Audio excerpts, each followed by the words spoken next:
Okay, so this is visible to everyone again. Yes, sir. Visible. Yes, sir. तो मैं बात कर रहा था डायरेक्ट स्ट्रेसेस के बारे में। तो डायरेक्ट स्ट्रेसेस जो है ना, उसके बारे में मतलब हम हमेशा मतलब हमने फर्स्ट ही पढ़ा है स्ट्रक्चर 1 के अंदर। वो स्ट्रेस जो है उसको क्या बोलते हैं, what is the definition for the stress? किसी को पता है स्ट्रेस डेफिनेशन?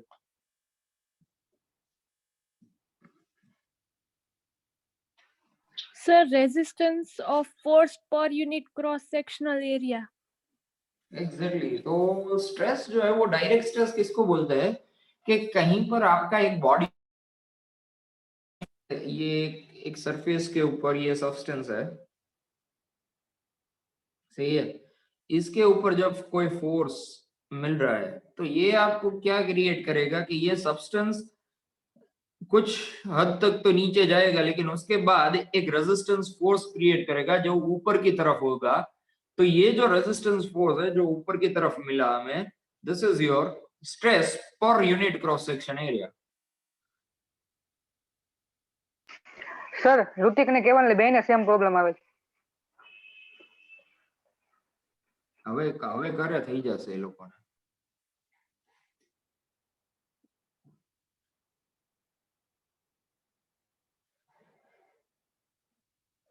ओके, तो this is a stress, this is a direct stress. अगर हम बेंडिंग स्ट्रेस की बात करें तो bending, first of all what do you understand by bending?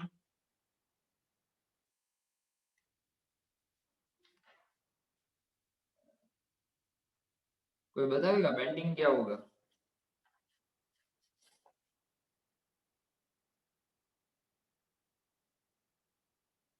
Sir કે લોડ લાગે તો ત્યાંથી બેન્ડ થઈ જાય એટલે क्या પણ લૂપ લાગે તો એમાં બેન્ડિંગ ક્રિએટ થાય, તો that is a bending load. Okay, that is a bending force. now bending stress जो है अगर उसको हमें देखना है तो वो जो है ये स्ट्रेस से अलग है, क्योंकि इसके अंदर मोमेंट क्रिएट होगा।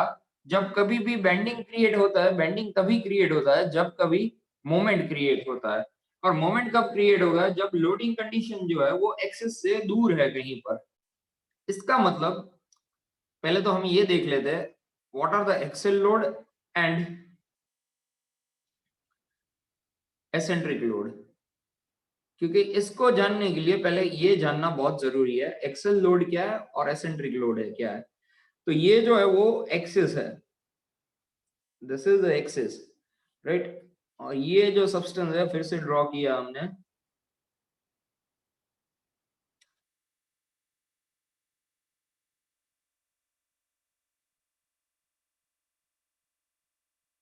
ये भी एक्सिस है। दोनों दोनों सेम सब्सटेंस है, सेम मटेरियल है, सब कुछ सेम है। यहां पर एक्सिस के ऊपर अगर मैं लोड लगाया फॉर एग्जांपल 100 किलो न्यूटन का, तो इसके अंदर क्या होगा? एक रिएक्शन क्रिएट होगा जो यहां से यहां तक का आएगा, 100 किलो न्यूटन सामने का आएगा। क्योंकि मैं सोच रहा हूँ कोई रेजिस्टिविटी नहीं है, कुछ भी नहीं है, तो ये एक्सेल ही मैंने लोड दिया। अभी मैं इसकी जगह पर यहाँ पर कॉर्नर पे लोड दूंगा तो क्या होगा? मैंने इधर कॉर्नर पे 100 किलो न्यूटन का लोड दिया तो क्या होगा?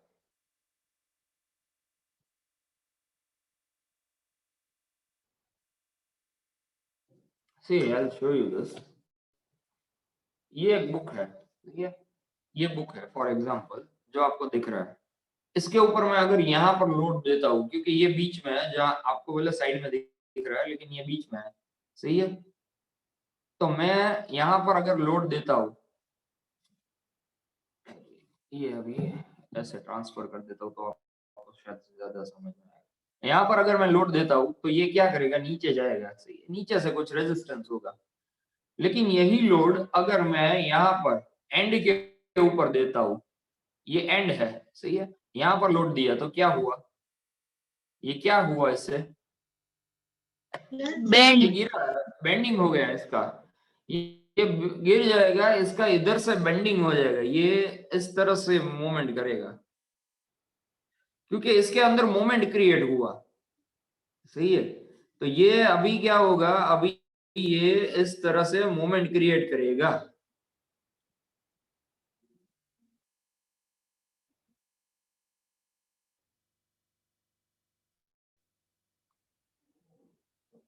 तो ये जो हुआ, ये बेंडिंग हुआ, it is due to eccentric load.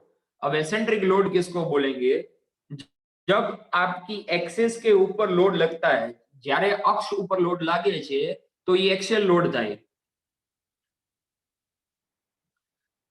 जब एक्सिस के ऊपर लोड लगता है तो वो एक्सियल लोड है, और जब लोड एक्सिस से कहीं पर भी दूर लगता है तो उसको क्या बोलेंगे, जब लोड एक्सिस पे लगता है तो वो एक्सियल लोड है, अगर लोड एक्सिस से दूर कहीं पर लग रहा है तो वो कौन सा लोड होगा, वो होगा Bending होगा। आपका एसेंट्रिक लोड, वो होगा आपका एसेंट्रिक लोड। સર हाँ? સર પ્રસિદ્ધ જોઈન નથી થઈ શકતો। સર ઋતિક ને પણ સેમ છે।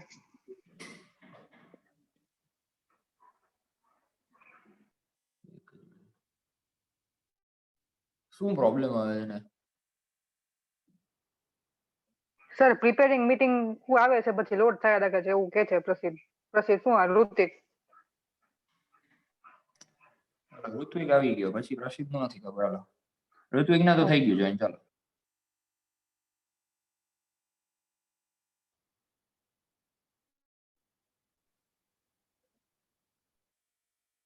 પ્રસિદ્ધ ને કયો ને અગેન જોઈન કરવાની ટ્રાય કરે, એકવાર બહાર નીકળીને જોઈન કરે, થઈ જશે। સર ઓલો આવી ગયો ઋતિક આવી ગયો છે।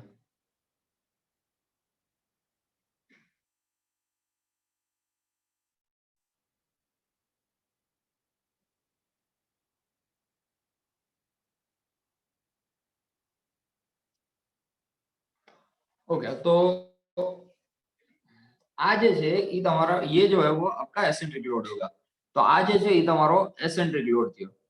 હવે एसेंट्रिक लोड હોય ને એમાં શું પ્રોબ્લેમ શું છે, અહીંયા કદાચ હું મોમેન્ટ ફાઇન્ડ આઉટ કરવા જાઉં, બરાબર છે, તો આ એક્સિસ ઉપર જ છે ને, લોડ તો એક્સિસ ઉપર જ છે, મોમેન્ટ એટલે શું થાય, load into perpendicular distance, perpendicular distance એટલે આ વાળું, અહીંયા परपेंडिकुलर डिस्टेंस કેટલું છે, इधर परपेंडिकुलर मोमेंट मतलब क्या होगा, load into perpendicular. Sir page नहीं दिख रहा है।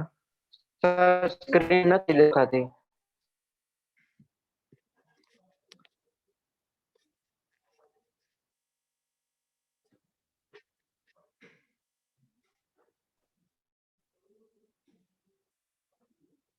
है विजिबल है अभी?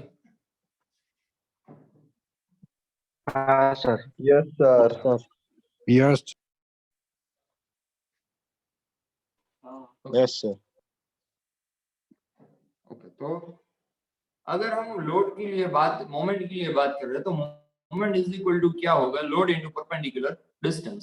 यहाँ पर लोड कहाँ पर है, लोड इधर है, परपेंडिकुलर डिस्टेंस इसका मतलब कि ये डायरेक्शन में डिस्टेंस होगा इसका परपेंडिकुलर डायरेक्शन, पर ये तो ऑलरेडी एक्सिस के ऊपर ही है, तो एक्सिस के ऊपर डिस्टेंस, एक्सिस से अब अगर हम गिनते हैं तो लोड तो जितना है उतना रहेगा, लेकिन एक्सिस से डिस्टेंस ही जीरो है, कुछ जीरो ही डिस्टेंस ही नहीं है इधर से, तो यहाँ पर मोमेंट क्रिएट होगा ही नहीं, moment is equal to zero.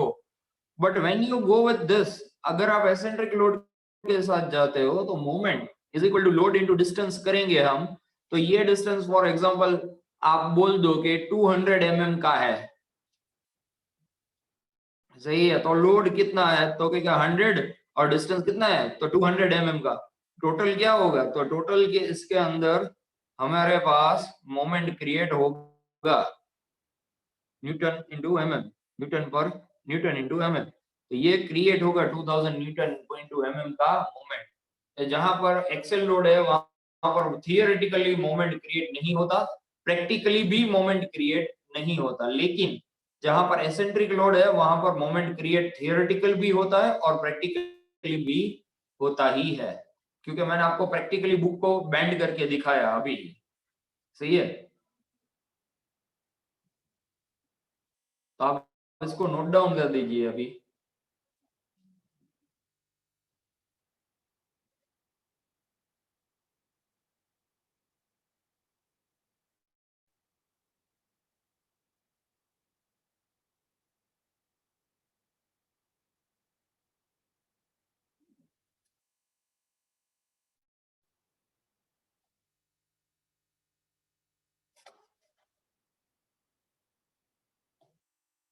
Sir screen not visible.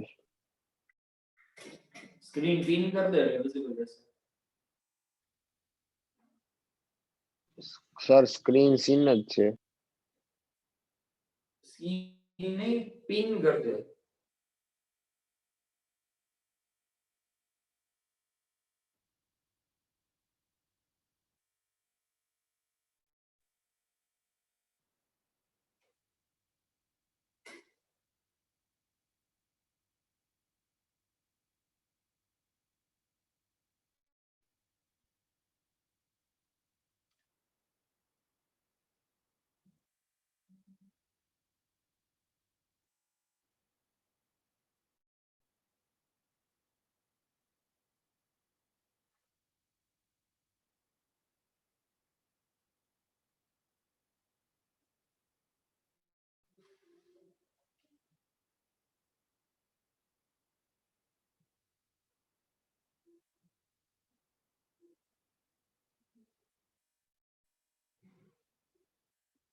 લખાઈ લખાઈ દો। Done sir. ओके,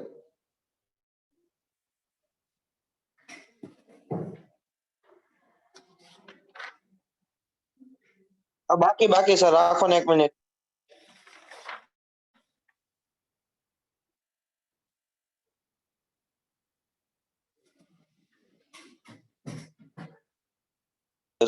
જવા દો સર, સ્ક્રીનશોટ।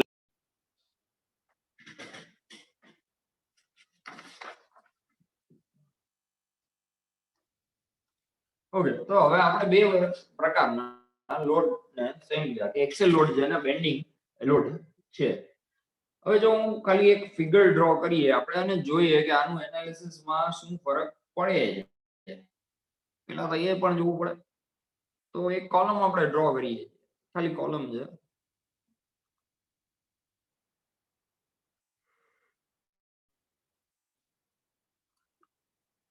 આ કોલમ આપણે ડ્રો કરીએ અને આ કોલમ ઉપર એક ખાસિયત એટલી છે કે લોડ તો જે છે ને એ ખાલી એક્સેલ જ આવે। ભાઈ એક બીજો કોલમ આપણે ડ્રો કર્યો,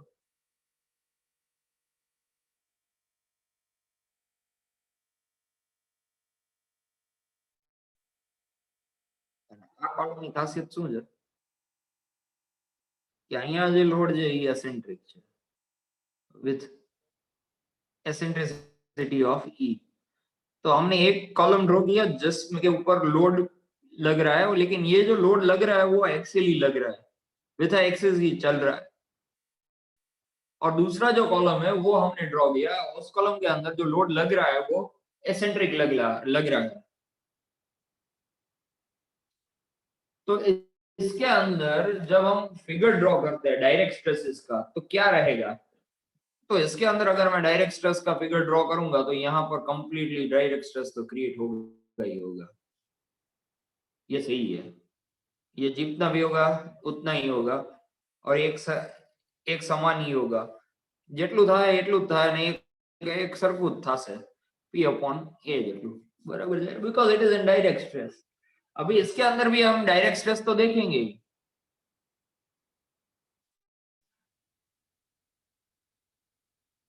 સર इसके अंदर हम हाँ સર ઓલા પ્રોસીડ નો હજી મેસેજ આવે છે કે ઈ ક્યારનો ટ્રાય કરે છે પણ એડ જ નથી થતું કોઈ હિસાબે।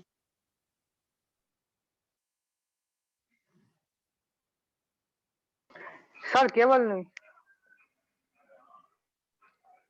એ ક્યારનું અહીંયા જોઈનિંગ દેખાડે છે પણ જોઈન નથી થઈ શકતા, ખબર નહીં.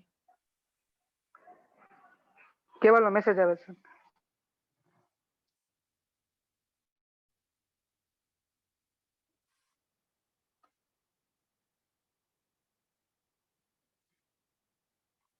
કેવલ આવી ગયો ને હવે પ્રસિદ્ધ? Yes, sir. ઓકે. હા ઓકે, તો જ્યારે આ જ વસ્તુ સેન્ટ્રિક છે ત્યારે પણ ડાયરેક્ટ સ્ટ્રેસ તો ક્રિએટ થવાનો જ છે, અને ડાયરેક્ટ સ્ટ્રેસ જે છે એ એટલો જ રહેશે, P अपॉन A જેટલો, P अपॉन A જેટलो. तो दोनों केस के अंदर डायरेक्ट स्ट्रेस तो क्रिएट होता ही है, लेकिन अब हम बात करेंगे बेंडिंग स्ट्रेस के लिए.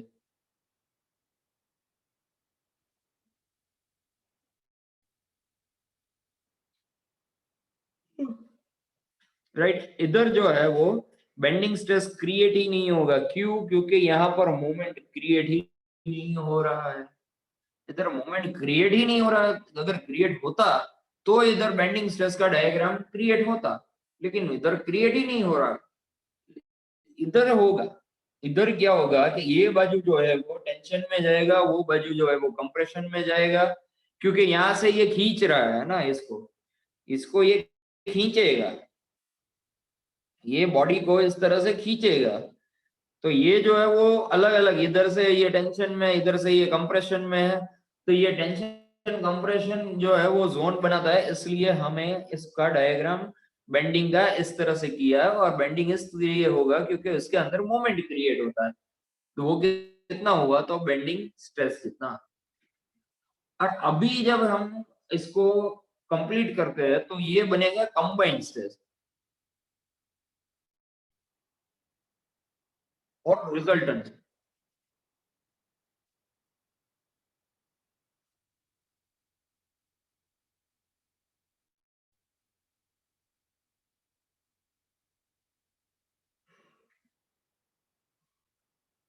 और रिजल्टेंट स्ट्रेस, या हम इसको कंबाइंड स्ट्रेस बोल सकते हैं, या इसको रिजल्टेंट स्ट्रेस बोलेंगे. ये क्या होगा? तो ऊपर डायरेक्ट स्ट्रेस और कंबाइंड स्ट्रेस का रिजल्टेंट मिलेगा.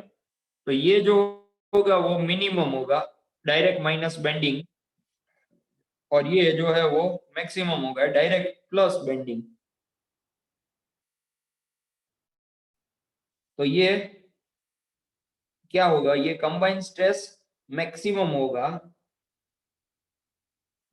ये कंबाइंड स्ट्रेस મિનિમમ હોगा. આમાં શું થશે? હવે આપણે બે આ બેનું આપણે આ બેનું એડિશન કરશું, અને ઈ બેનું એડિશન કરીએ એટલે આપણે શું મળે? તો કે કમ્બાઇન્ડ સ્ટ્રેસ ની એક ફિગર મળે. અને ઈ કમ્બાઇન્ડ સ્ટ્રેસ ની ફિગર કેવી થાય? તો કે ઈ કમ્બાઇન્ડ સ્ટ્રેસ ની ફિગર આ પ્રમાણની થાય, જ્યાં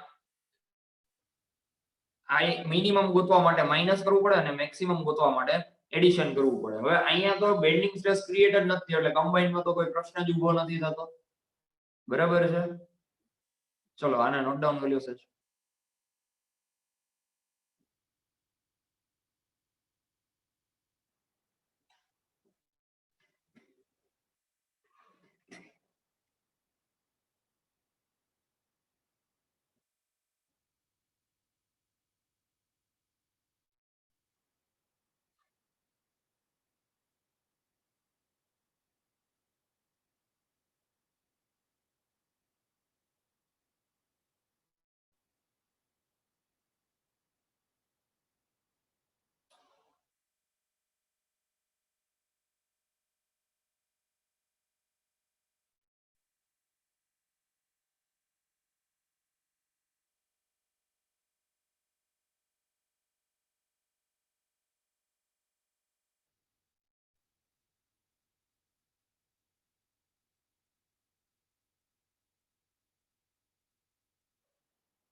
ઓકે થઈ ગયું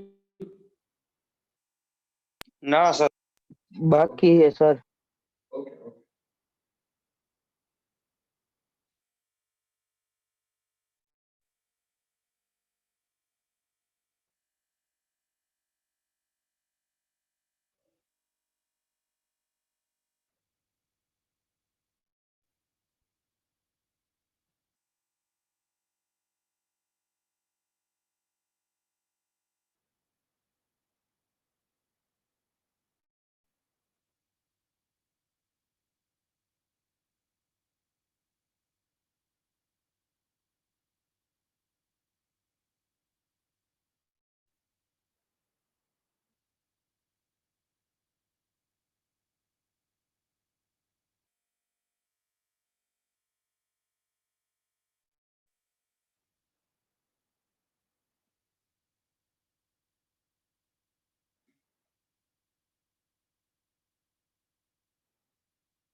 એટલે કઈ ગયું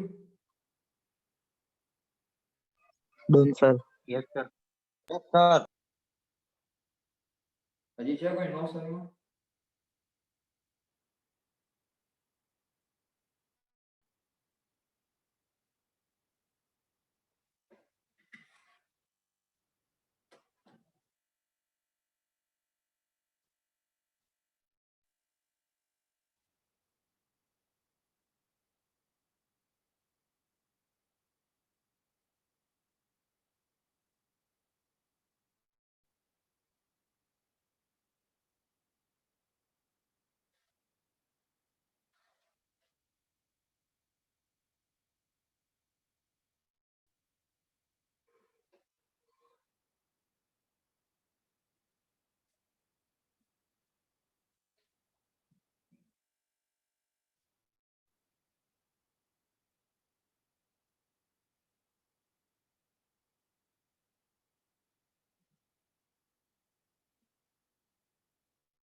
Okay, so now let us see what are the formulas. तो આપણે જોયું अब हम ये देखेंगे कि इसका फॉर्मूला क्या रहेगा. तो अगर डायरेक्ट स्ट्रेस की बात करते हैं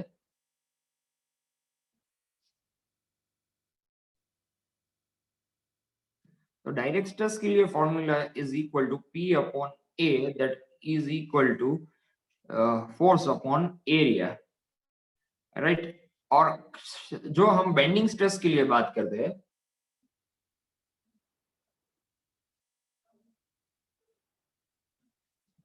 क्योंकि बेंडिंग स्ट्रेस के अंदर क्योंकि बेंडिंग स्ट्रेस के अंदर बेंडिंग मोमेंट क्रिएट होता है, इसकी वजह से हम इसको m बोलेंगे moment upon z, where z is a section modulus. ये फॉर्मूला आया कहां से? तो ये फॉर्मूला आया प्योर बेंडिंग थियरी की जो फॉर्मूला है वो है m upon i is equal to E upon r is equal to stress upon y. This is a pure bending theory formula.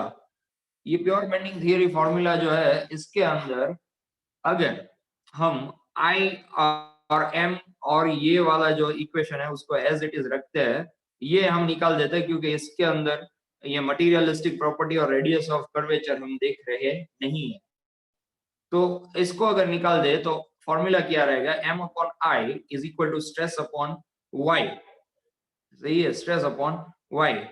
अगर हम स्ट्रेस का फॉर्मूला बनाते हैं, हेड बनाते हैं स्ट्रेस को, तो बचता क्या है, तो बचेगा m अपॉन i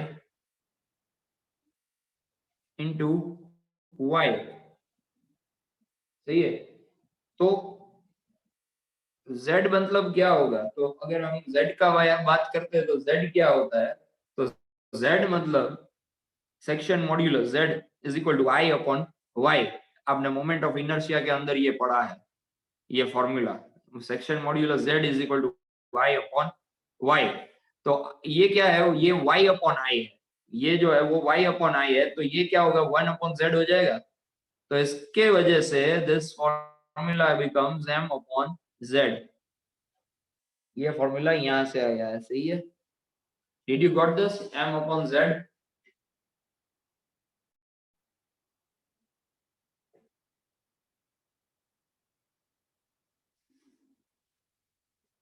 ओके, तो लखी नाखो।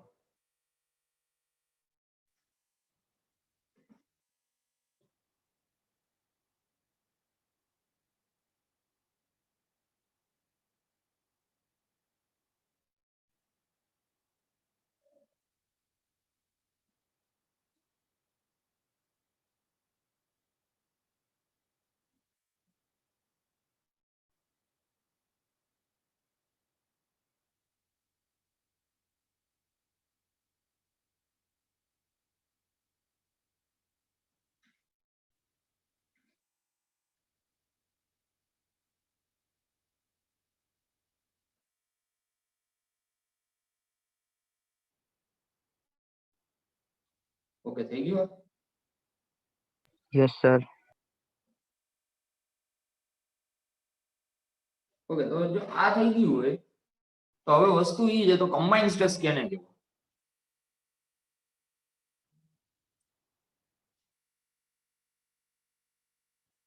तो combined stress is equal to direct stress plus bending stress, right?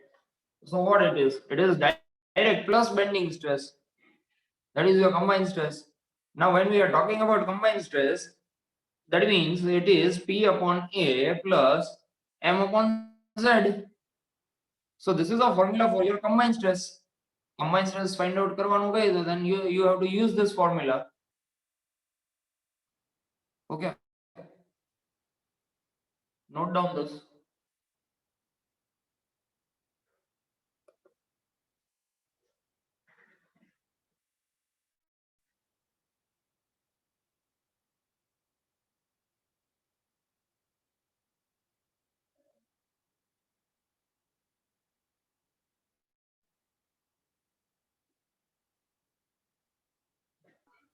Sir Rajkumar નો મેસેજ આવે કે એડ નથી થઈ શકતો.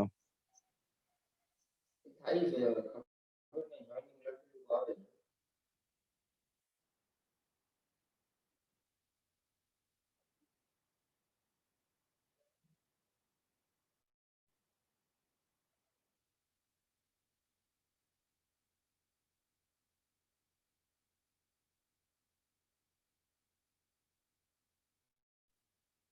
આનંદ એને કે rejoin કરવાનું પડે. Okay sir. વાંધો નહીં, હાલ એને કર્યું rejoin.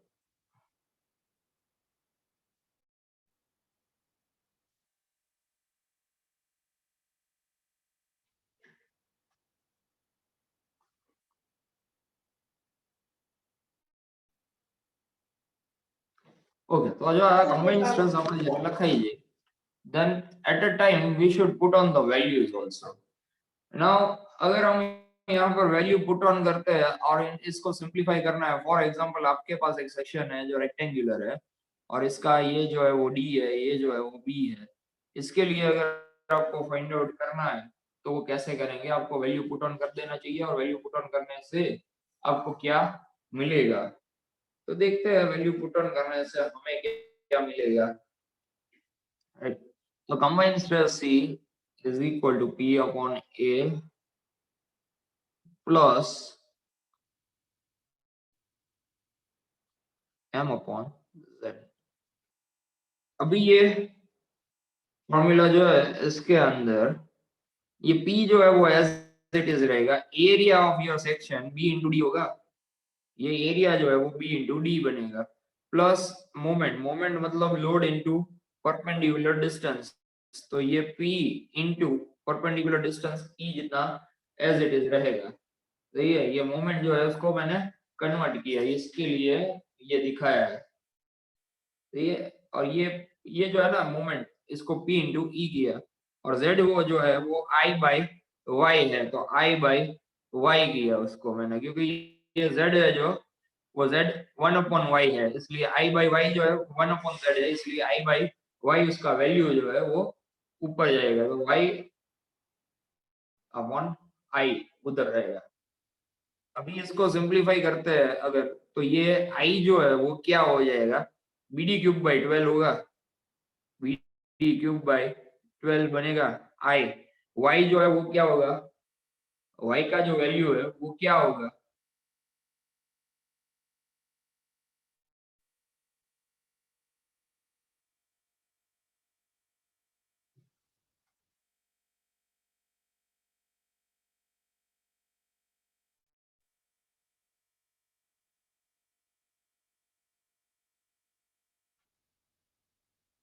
Y जो है वो D/2 होगा।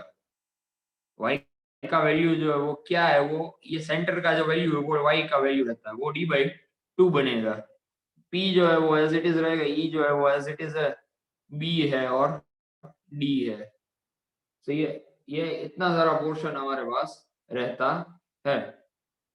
अभी हम इसको सिंप्लीफाई करना चाहते हैं, तो ये कैंसिल हो जाएगा, ये कैंसिल हो जाएगा, इधर बचेगा क्या, ये दोनों कैंसिल हो गया, इधर बचा क्या, तो इधर बचेगा सिर्फ 6। सही है, इधर 6 बचेगा। तो हम अगर Z को बनाते हैं, अगर हम सिर्फ Z को सिर्फ सिंप्लीफाई करते हैं, Z को सिंप्लीफाई करने के लिए I बाई Y किया। सही है, ये अलग से मैं कर रहा हूँ क्योंकि आपको पता चलेगा कि क्या है। BD क्यूब बाई 12 किया, फिर ये क्या हुआ, Y जो है वो D/2 है, तो ये 2 जो है वो ये हो जाएगा, ये 6 हो जाएगा, ये जो है वहां पर कैंसिल होके 2 हो जाएगा, तो BD स्क्वायर बाई 2 बचेगा, Z का जो वैल्यू है ना। तो ये सही से इसको क्लियर करने के लिए मैं बोला, sir B D square by 6 होगा ना सर? 6, हाँ 6 बचेगा।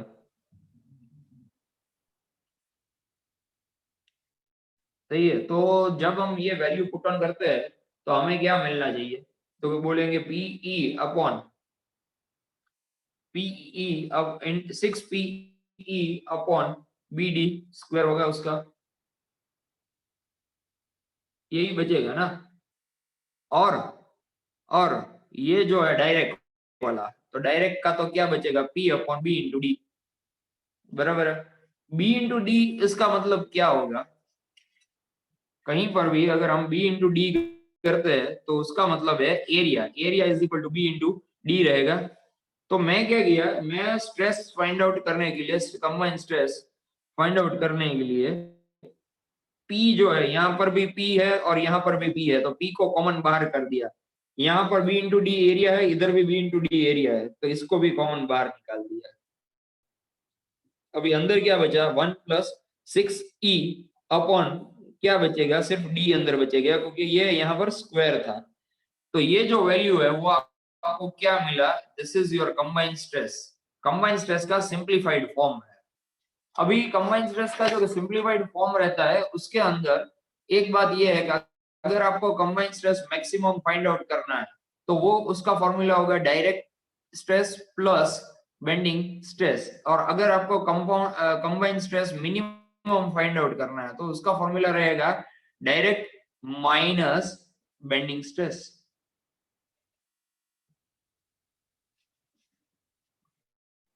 राइट, जो आपको मैक्सिमम फाइंड करना है तो ये प्लस होगा, मिनिमम करना है तो ये माइनस होगा। ये लिख लीजिए, ये बहुत इंपॉर्टेंट है।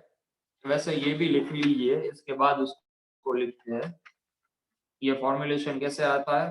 तो ये जो है वो किसका होगा, वो मैक्स के लिए होगा।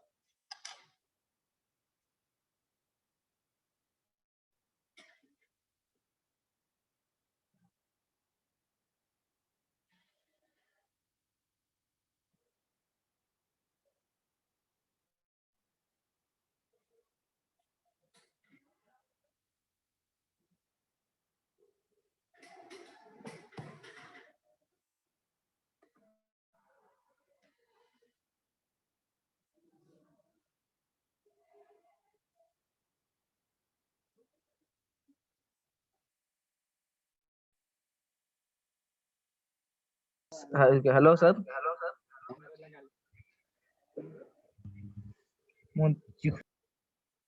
बोलो। सर ये m equal to p into E जो आया ये कैसे आया सर, ये डाउट है। एम मतलब क्या होगा, मोमेंट होगा, सही है।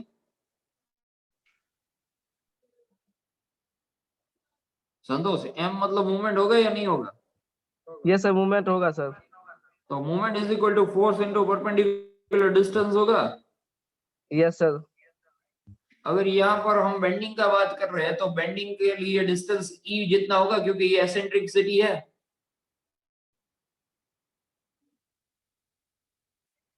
तो ये हमारा लोड है। फॉर एग्जांपल यहाँ पर एक्सिस है, आपका आपका जो कॉलम है उसका एक्सिस इधर पे है, और जो फोर्स लग रहा है वो यहाँ पर लग रहा है। तो ये फोर्स इनटू ये जो डिस्टेंस है वो करेंगे तो P इंटू ई होगा, तो मोमेंट मिलेगा ना हमें। Yes sir, clear sir.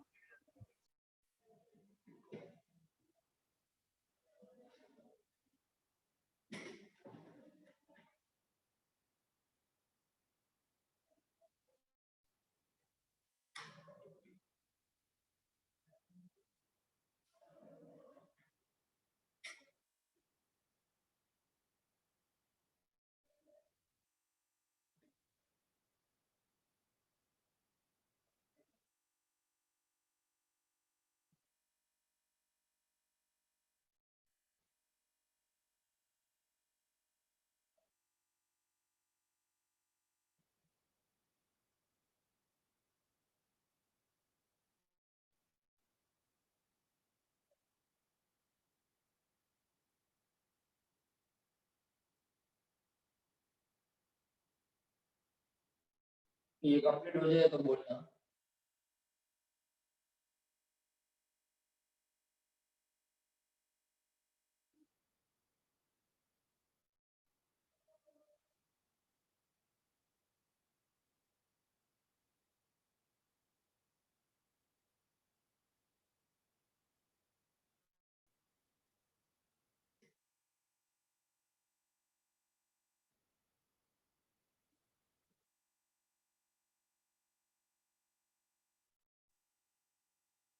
लगाइए। Yes sir.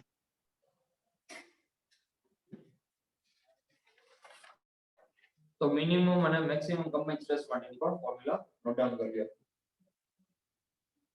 મિનિમમ હોય તો માઈનસ થશે, મેક્સિમમ હોય તો પ્લસ થશે।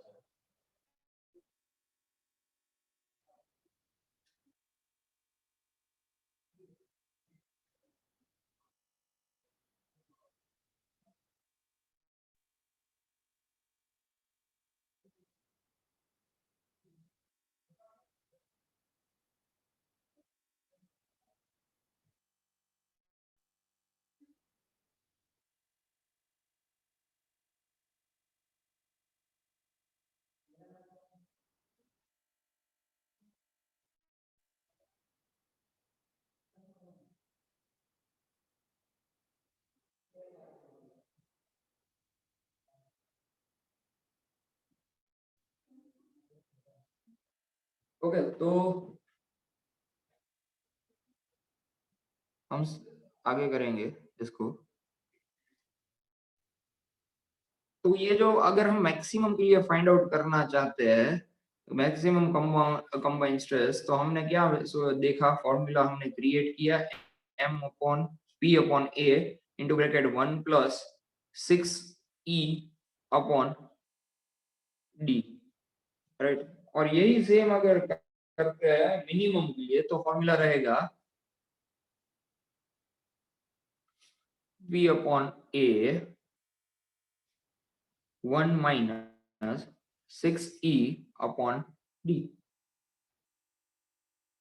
ये कौन सी कंडीशन में फॉर्मूला रहेगा अगर आपका सब्सटेंस इस तरह से है और you are finding it for Z is equal to ZXX।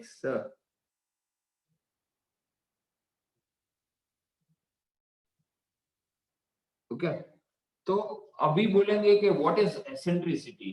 First of all what is eccentricity, eccentric load, eccentricity. तो जब कोई लोड है, कोई भी लोड एक्सिस के बाहर लग रहा है then it is known as eccentric load. तो इसको हम जो बोलेंगे वो एसेंट्रिक लोड बोलेंगे क्योंकि ये एक्सिस की बाहर लग रहा है कहीं पर, और इसके बीच में जो डिस्टेंस है एक्सिस और लोड के बीच में जो डिस्टेंस है इसको हम ई एसेंट्रिसिटी बोलेंगे। तो ये जो ई है वो एसेंट्रिसिटी, एसेंट्रिक डिस्टेंस है, और डी जो है वो डेप्थ ऑफ कॉलम है, पी है जो फोर्स है, ए जो है वो एरिया है। सही है।